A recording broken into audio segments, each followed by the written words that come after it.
Good morning, sir, and my dear friends. I am Anshika Tripathi from MCOM first semester. चलो आगे जाओ, यहाँ class चल रही है, तुम लोग कहीं बात कर लो। I have passed my BCom from Nankishore Kailashan Mahavidyalaya, Diswa, and now I have enrolled myself in MCOM from Fakhruddin Ali Ahmed Government PG College. I am presenting my project assignment on topic long-term sources of working capital. तो हम सबसे पहले ये जानेंगे कि working capital हमारा क्या होता है।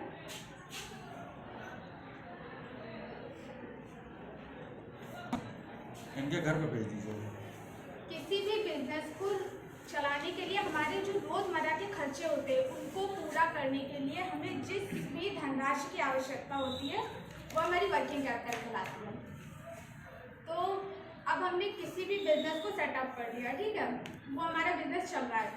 अब केवल बिजनेस को स्टार्ट करने के लिए ही नहीं हमें फाइनेंस की ज़रूरत होती है, उस बिजनेस को हमें चलाने के लिए भी ज़रूरत होती है। जैसे हमारी कोई मशीनरी है, उसकी मेंटेनेंस है, उसकी रिपेयर है, हमें वेजेस देना है, हमारे जो मैनेजर्स उन्हें सैलरी देनी है और इलेक्ट्रिसिटी का बिल पे करना है। तो ये सब जितने भी एक्सपेंसेस हमारे जो डेली होते हैं वो हमारे वर्किंग कैपिटल कहलाते हैं, वर्किंग कैपिटल में आते हैं। तो फाइनेंस, बिकॉज जो finance is the life blood of every business. Her business में फाइनेंस जो होता है वो बहुत ही इम्पोर्टेंट होता है। तो हमारा टॉपिक है long term sources of finance. तो लॉन्ग टर्म सोर्सेज जो होते हैं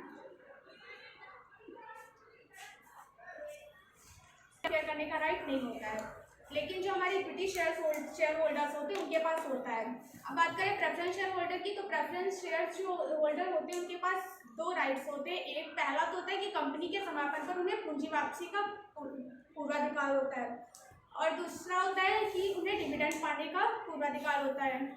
तो ये प्रेफरेंस इशू ऑफ शेयर हो गया। इसके बाद बात करें रिटेन्ड अर्निंग की।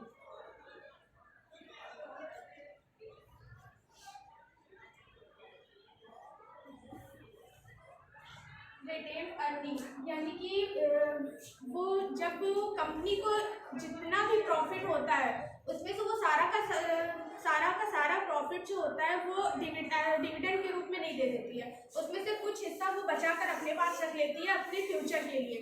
फ्यूचर में उसे कोई इन्वेस्टमेंट करना है या फिर कोई भी ज़रूरत हो सकती है, तो उसके लिए वो पैसा डिविडेंड देने के बाद कुछ पैसा अपने पास बचाकर रख लेती है, तो वो हमारी रिटेन्ड अर्निंग कहलाती है। तो उसे जब फाइनेंस की ज़रूरत होती है तो वो इससे भी अपनी ज़रूरत को पूरा कर सकती है। इसके बाद आता है कि सेल्स ऑफ फिक्स्ड एसेट्स।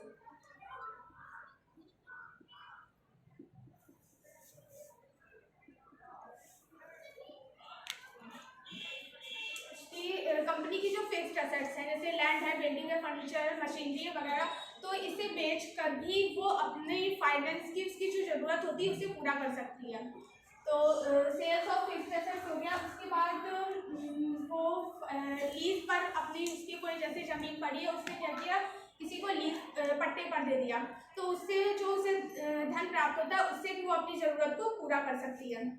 इसके बाद आता है बोरोड सोर्सेज। तो बोरोड सोर्सेज भी वो होते हैं जो कंपनी का ओनर होता है वो अपने पास से बिजनेस में पैसा नहीं लगाता है, कहीं बाहर से लोन ले लेता है या फिर डिबेंचर इशू कर देता है। तो इस तरह से जब वो अपनी ज़रूरत को पूरा करता है तो वो बोरोड सोर्सेज के अंदर आते हैं।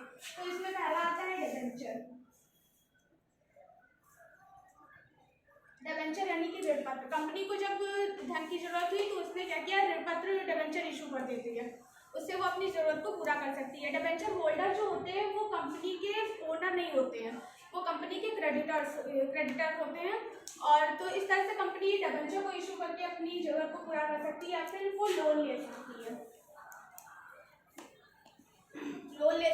कोई भी जो बहुत सी ऐसी इंस्टीट्यूट होते हैं जो कि कंपनियों की फाइनेंशियल रिक्वायरमेंट को पूरा करने के लिए बने होते हैं, तो कंपनी इनसे लोन लेकर के भी अपनी ज़रूरत को पूरा कर सकती है। तो ये थे हमारे long term sources of working capital.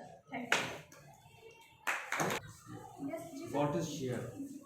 Company की जो अंश पूंजी होती है उसको जब छोटे छोटे टुकड़ों में डिवाइड कर दिया जाता है कंपनी की अंश पूंजी को छोटे छोटे पार्ट में डिवाइड कर दिया। हमने तो अंश वर्ड यूज ही कर लिया शेयर। ये सब शेयर यूज के लिए तुमने कहा शेयर कैपिटल को जब छोटे छोटे भाग में डिवाइड कर देते हैं, अंश पूंजी का मतलब शेयर कैपिटल। तो ऑलरेडी डिवाइड हो गया ना वो तो।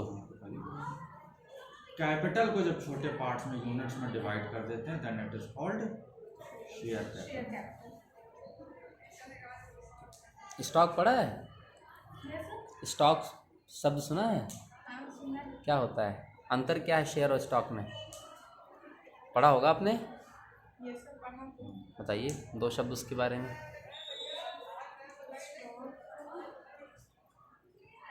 स्टॉक वो वाला स्टॉक नहीं, इन्वेंट्री वाला नहीं। नहीं सर ये पढ़ा है बट काफ़ी टाइम हो गया। इसके पूरा ध्यान नहीं आता।